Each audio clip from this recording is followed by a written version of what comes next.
The sheltered black girl to raggedy baby daddy pipeline got our daughters in a chokehold, and I'm finally ready to talk about it. Let's talk about how black girls are not given the tools, the guidance, the space, or the grace to interact with and learn from the opposite sex as adolescents, and it's so damaging to them in their future.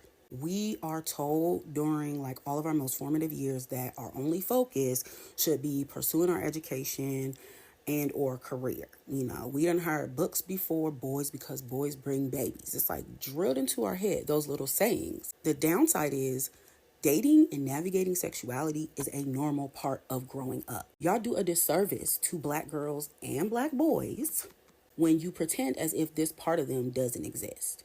Or worse, you teach them that exploring these parts of themselves makes them fast or nasty or hellbound.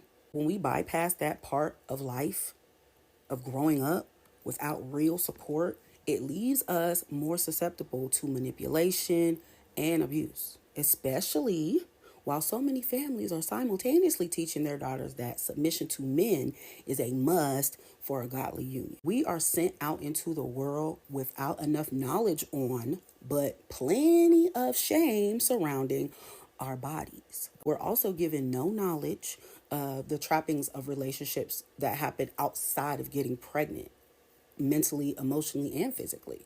We're not armed with the self-confidence or the self-assurance we need to set healthy boundaries or to weed out toxic behavior patterns that we see in our partners. And then y'all cannot wait to I told you so and should have kept your legs closed to the girl that ends up manipulated and pregnant and or humiliated and embarrassed by the first boy that speaks real sweet to her. Like, when did you really tell her? When did you really tell her?